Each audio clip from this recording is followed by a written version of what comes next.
প্রিয় ভিউয়ার্স, হৃদয়ে বসবাস চ্যানেলের পক্ষ থেকে সবাইকে শুভেচ্ছা। আজকে আমি আপনাদের সাথে শেয়ার করব কাঁচা আমের বার্মিজ আচার রেসিপি, যা একবার বানিয়ে খেলে বারবার খেতে ইচ্ছে করবে। চলুন বন্ধুরা, তাহলে দেরি কিসের? কাঁচা আম থাকতে থাকতে আমরা এই আচারটি তৈরি করে ফেলি। আমগুলো প্রথমে পরিষ্কার পানি দিয়ে ধুয়ে নিতে হবে। তারপরে খোসা ছাড়িয়ে মাঝখান থেকে কেটে নিতে হবে। এমন টাইপের আম নিতে হবে বার্মিজ আচারের জন্য, যাতে আটিটা একটু শক্ত হয়। আমগুলো খুব বেশি পাতলা না, আর খুব বেশি মোটাও না, এমন করে কেটে নিতে হবে। আম কাটা হয়ে গেলে পরিমাণ মতো চিনি ও লবণ দিয়ে ভালোভাবে মেখে 2 ঘন্টার জন্য রেস্টে দিয়ে দিতে হবে।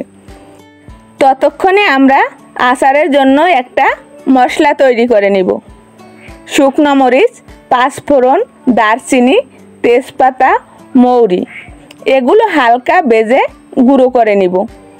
2 ঘন্টা পর আম থেকে যে পানি বের হবে সেগুলো সহ একটি প্যানে দিয়ে চুলায় বসিয়ে দিব। কালারের জন্য হালকা একটু মরিচ ও হলুদের গুঁড়া দিয়ে দিব। তারপরে হালকা হাতে নেড়ে দিব। খুব বেশি নাড়া যাবে না, তাতে আমগুলো ভেঙে যেতে পারে। যখন দেখব আচারের পানিটা শুকিয়ে আসছে, তখন তৈরি করে রাখা মশলাটা দিয়ে হালকা হাতে নেড়ে পানিটা শুকিয়ে যাওয়া পর্যন্ত অপেক্ষা করব। তারপরে তুলে নিলেই হয়ে গেল মজাদার স্বাদের কাঁচা আমের বার্মিজ আচার। এটি রোদে দেওয়া বা ফ্রিজে রাখার ঝামেলা ছাড়াই সংরক্ষণ করে অনেক দিন পর্যন্ত খাওয়া যাবে। খেতে অনেক মজা হয়েছে। বন্ধুরা, আমাদের আচারের রেসিপি কেমন লাগলো তা কমেন্ট করে জানাতে ভুলবেন না।